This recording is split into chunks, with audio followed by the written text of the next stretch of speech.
नमस्कार ज्योतिष प्रेमियों, आप सभी का स्वागत आपके अपने YouTube चैनल एस्ट्रो कुंडली में।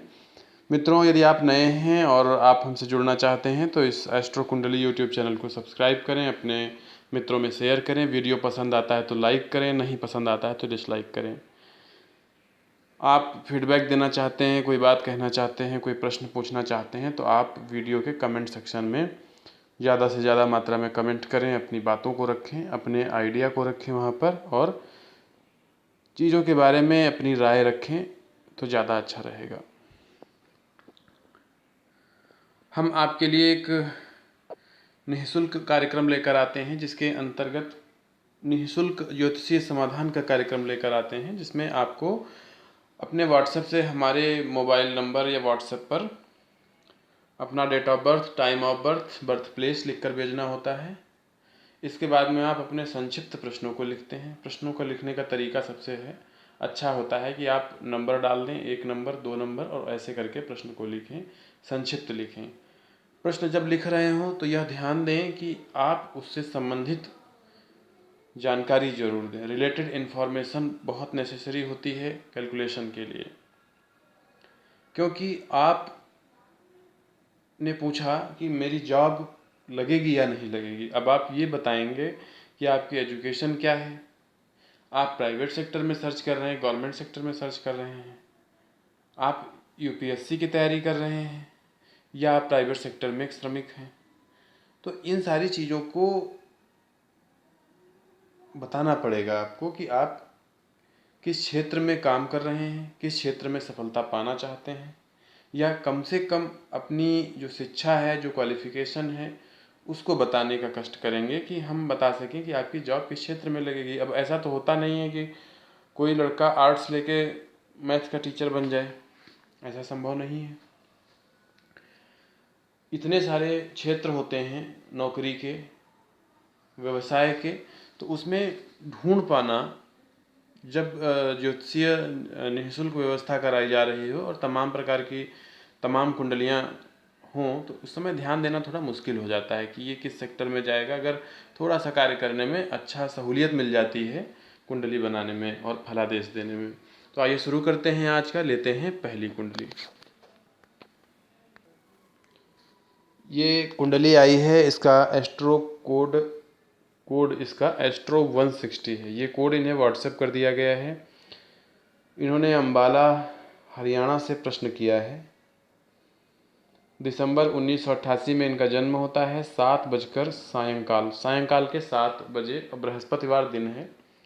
मित्रों, ये डिटेल आप सावधानी से ध्यानपूर्वक सुने, और यह ध्यान दें कि जो डिटेल मैं कह रहा हूँ वो सही है, आप मैच कर लें। हो सकता है कभी कभार मानवीय त्रुटि हो जाती है, जिससे कि फलादेश में प्रॉब्लम आ जाती है। इस चीज़ को ध्यान दें। साथ ही अपनी राशि और लग्न को भी ध्यान से सुने। इनकी राशि वृषभ है, लग्न मिथुन है, और सूर्य बुध शनि एक साथ बैठे हुए हैं सप्तम भाव में। 12वें भाव में यानी दशम में मंगल विराजमान है दिग्बली होकर। इनका पूछना है कि लव मैरिज होगी या अरेंज मैरिज होगी और कब होगी। तो देखिए, अभी जो इनकी स्थिति बनी हुई है, देखिए इसमें विवाह हो सकता है इनका, प्रेम विवाह के दृष्टि योग बन रहा है। इनकी कुंडली में दृष्टि योग बनने की वजह से प्रेम विवाह के योग बनते हुए पाए जा रहे हैं। पंचमें शुक्र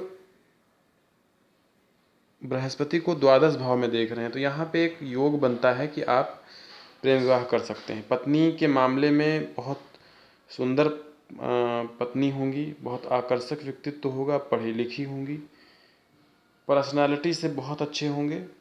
स्त्री के स्वभाव में थोड़ा तेजी रहेगी, और चांसेस ये बनते हैं कि आप लव मैरिज करें। इसमें कोई शंका नहीं है। शादी आपकी बहुत अच्छी होनी है, बहुत खूबसूरत शादी होनी है। अगर आप इस चीज़ को जल्दी से जल्दी चाहते हैं कि इस चीज़ का इस प्रतिफल मिले आपको, इस योग का, तो आप यथाशीघ्र पन्ना धारण कर लें। पन्ना रत्न सबसे छोटी उंगली में धारण किया जाता है, हरे रंग का रत्न होता है, बुध ग्रह का रत्न है। और ये आपकी कुंडली में लग्नेश सप्तम भाव में बैठे हैं। हालांकि आप अपने पत्नी के कंट्रोल में, नियंत्रण में रहने वाले व्यक्ति होंगे।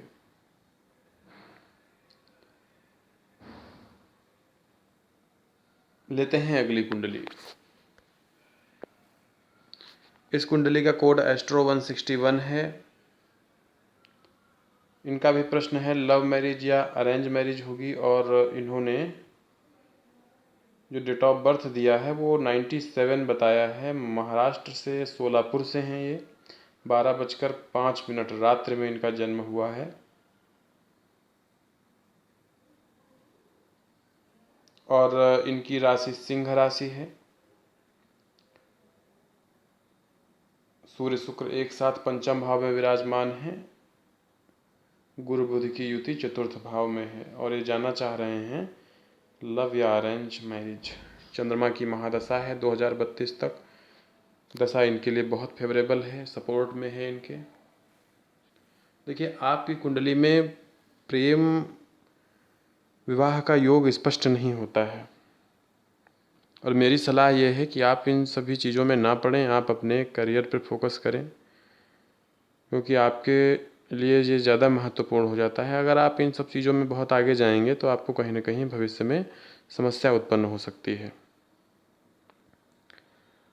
हनुमान जी के दर्शन करें, मंगल के मंत्रों का जाप करें, सूर्य को अर्घ्य दें, आपके लिए अच्छा रहेगा। शुक्रवार के दिन कन्याओं में मिठाई बांटें, शुक्र अस्त के हैं। लव मैरिज ना करें तो ज़्यादा अच्छा रहेगा मेरे ज्योतिषीय गणनाओं के अनुसार। और वैसे भी ये आपके प्रेम संबंध जो है एक निश्चित सीमा के बाद में टूटते हुए दिखाई देंगे आपको। आइए लेते हैं अगली कुंडली। माफ़ कीजिएगा, 161 के कोड हो चुके हैं। अब बात करते हैं।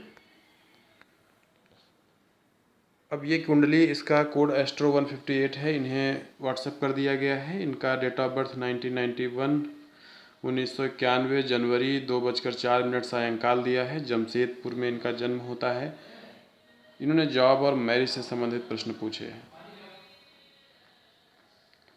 अब ये विवाह और जॉब के बारे में जानना चाह रहे हैं। इनका लग्न वृषभ है, मिथुन राशि की कुंडली है। आपकी विवाह के बहुत अच्छे योग हैं।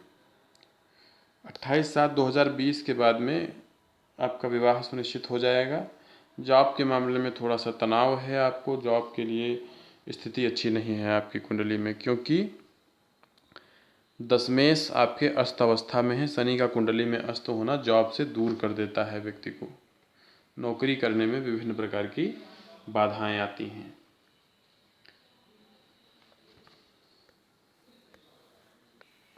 जीवन साथी बहुत अच्छा होगा आपका। आप पूरी तरीके से आपकी बातों को मानने वाला होगा। थोड़ा सा तेज होंगे जीवन साथी आपके, तेजी होगी स्वभाव में। और जॉब के लिए आप शनिदेव की आराधना करें, ज़्यादा से ज़्यादा आराधना करें। शनिवार के दिन तेल का दान दें, तभी आपको लाभ मिलेगा।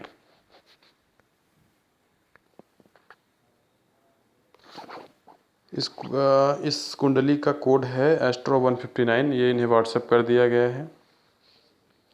1983 में इनका जन्म होता है, 7:45 सायंकाल। ये अंबेडकर नगर उत्तर प्रदेश से हैं। इन्होंने प्रश्न किया है बिजनेस कब ग्रो करेगा।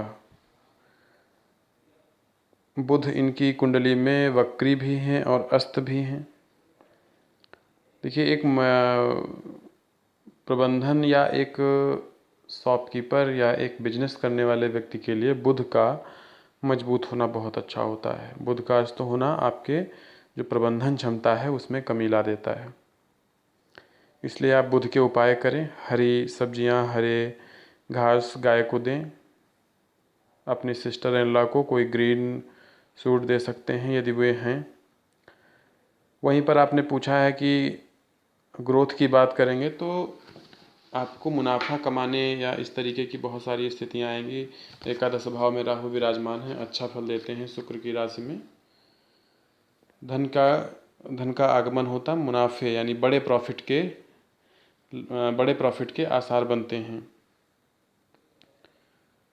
वर्तमान दशा सही चल रही है, इसमें लगे रहें, कार्य करते रहें, सफलता आपको मिलनी चाहिए। आपका बिजनेस ग्रोथ करना चाहिए। जो उपाय बताया गया है उसे आप करें। आपके पंचम और छठे भाव में ही 6 ग्रह, 3 ग्रह विराजमान हैं।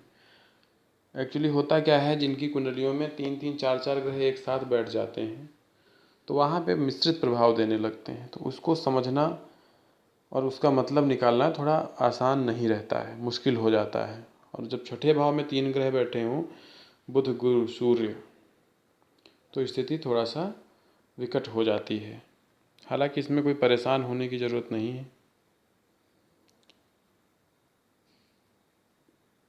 2022 के बाद में आपका ठीक समय है, अच्छा समय है। और आपने अगर थोड़ा सा अपने प्रश्न में ये चीज़ लिख दिया होता कि आप किस चीज़ का बिजनेस करते हैं, भाई बिजनेस तो बहुत सारे होते हैं, तो हम आपको थोड़ा सा और प्रकाश डाल पाते इन सब चीज़ों पे। फ़िलहाल परेशान होने की ज़रूरत नहीं है। आप जो भी करेंगे अच्छा करेंगे, इसी प्रकार आप मेहनत करते रहें। तो मित्रों, ये थी आज की तीन या 4 कुंडली थी इसमें, जिनके बारे में बताया गया है। और इन सभी लोगों का दायित्व है कि ये कमेंट सेक्शन में जाके अपना फीडबैक दें, चाहे वो अच्छा हो या गलत हो या कोई इम्प्रूवमेंट चाहते हो, कुछ ना कुछ ज़रूर लिखें। इससे हमें पता चलता है कि आप हमसे जुड़े हुए हैं। और कुछ लोगों की तो ये स्थिति रहती है कि फलादेश जान लेने के बाद में यहाँ से भाग जाते हैं, अनसब्सक्राइब कर देते हैं। तो ये काम ना करें, यहीं जुड़े रहें, यहीं सब मिलेगा आपको। प्रश्नों को बहुत अच्छी तरीके से लिखें। अपने बारे में जो जानकारी देने लायक है उस प्रश्न के संबंधित, वो जानकारी ज़रूर दें। ज्योतिषी को ऐसा कुछ नहीं होता है कि उसको तीनों काल पता होते हैं। त्रिकालदर्शी तो सिर्फ महादेव हैं। इसका ध्यान रखें। थोड़ा सा अगर आप बेसिक इन्फॉर्मेशन देंगे तभी आपको फ्यूचर की इन्फॉर्मेशन निकाली जा सकेगी। ज्योतिष शास्त्र पूरी तरीके से संभावनाओं पर निर्धारित होता है, पूरी तरीके से गणित पर निर्भर है। इसमें किसी ऐसी चीज़ का नहीं कहा जा सकता है कि हमको तीनों चीज़ें पता हैं, तीनों समय पता हैं। तो ऐसा कुछ नहीं होता है। इसलिए बेसिक इन्फॉर्मेशन बहुत ज़रूरी होती है, उसको देना आप लोग ना भूला करें। अपनी एजुकेशन के बारे में लिखें। यदि आप नौकरी के बारे में बात कर रहे हैं या आप कोई कार्य जानते हैं, आप किसी चीज़ में कुशल हैं, तो उस चीज़ के बारे में लिखें। मित्रों, होता क्या है कि अगर आप देखेंगे तो एक ही ग्रह से जुड़ी हुई तमाम प्रकार की चीज़ें होती हैं। अब शनि है तो शनि से पेट्रोलियम से संबंधित चीज़ें, लोहे से संबंधित चीज़ें, वाइन से संबंधित चीज़ें, तो ये आपको बताना पड़ेगा कि आप किस क्षेत्र में बिजनेस कर रहे हैं। चंद्रमा है, दूध का बिजनेस, कोल्ड ड्रिंक का बिजनेस, तो हमको ये पता करना पड़ेगा कि आप किस क्षेत्र में हैं। मंगल है, मंगल अच्छा होता है तो लोग आर्मी में चले जाते हैं, मंगल अच्छा होता है तो लोग सर्जन बन जाते हैं। तो ये निर्धारित करना कि किस क्षेत्र में जाएंगे, इसके लिए बेसिक इन्फॉर्मेशन बहुत आवश्यक होती है। इसको देना ना भूलें। बहुत बड़े स्तर पर जब कुंडली का अध्ययन किया जाता है तो वहाँ पे चीज़ें आसान रहती हैं। लेकिन जब निःशुल्क कार्यक्रम लाया जा रहा है जिसके अंतर्गत बहुत सारी कुंडली होती हैं, और आप प्रश्न भी इस तरीके से अपने रखें जो आवश्यक हों। आप किसी से 4 दिन पहले मिले हैं, आपने प्रश्न कर दिया क्या लव मैरिज होगी, नहीं होगी, इस प्रकार की चीज़ें केवल गंभीर मुद्दों पर चर्चा करें जो आपके जीवन के लिए आवश्यक हैं। धन्यवाद।